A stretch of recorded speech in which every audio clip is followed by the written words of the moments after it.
Hi again everyone, I hope you're all doing really well.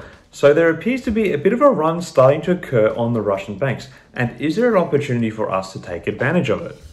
This is just a short follow-up video following what I discussed yesterday regarding a number of Russian banks being blocked on the SWIFT system and the essential freezing of access to assets by the Russian central bank to defend the value of the ruble as it plummets in response to the latest round of economic sanctions from the West.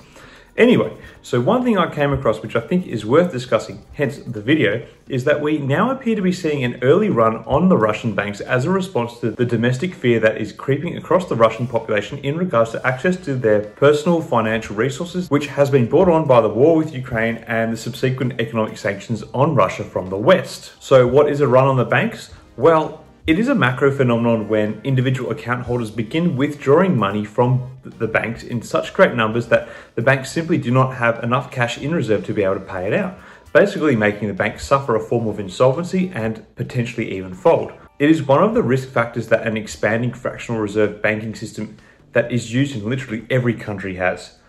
Now that the ruble has begun to devalue, there are reports that there appear to be some early signs of a bank run beginning in Russia. The BBC reported that the European Central Bank said European subsidiaries of Sberbank Russia, which is majority owned by the Russian government, are failing or likely to fail due to reputational costs of the war in Ukraine. Sberbank Europe, which had total assets of 13.64 billion euros at the end of last year, along with its Croatian and Slovenian units, suffered a rapid deposit outflow in recent days and is likely to fail to pay its debts or other liabilities, the European Central Bank, which is the lender's supervisor, said. Now, emotions aside, can investors use this information to their advantage? Well, yesterday I flagged how I thought we would start to see a bit of a decline globally on the banking sector following the banning of Russian banks from the SWIFT system, and this has shown early evidence in Asian trade so far today.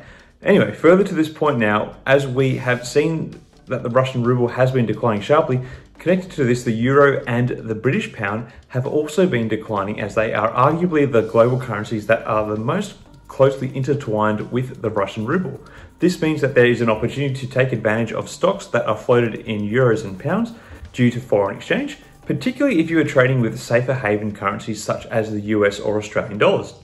Basically, you are taking advantage of foreign exchange leverage as well as a sagging market sentiment. So what stocks should you be buying? Well, that is very much a personal preference as well as a balancing of your risk profile.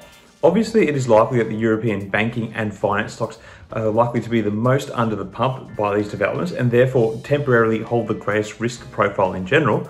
However, some safer stocks that could be more defensive options could be in the resource and real estate sectors, though REITs could start to feel a bit of a pinch with the expected rising interest rates that may be on the cards due to the high inflation that generally has been experienced throughout the world in recent times. Obviously, this is easy for me to say as I already do some trading in European shares, and if you are not someone who wants to be putting your money into foreign shares, there will likely be repercussions of these developments into European stock indices. Something that you may be able to take advantage of if you do not wish to play the foreign exchange game by investing in your market's local European index funds. Anyway, that's about all I'm going to really talk about in this video. Just basically outlining that there seems to be a bit of a run on the Russian banks occurring at the moment and how we could potentially use this to our advantage. Anyway, that's about it for this video. Do you trade in any European stocks at the moment? Do you think the current swings in foreign exchange are going to present a good buying opportunity for EU stocks? Or are you going to steer clear altogether? Let me know your thoughts in the comments below. Till next time everyone, may the markets trade in your favour. Cheers.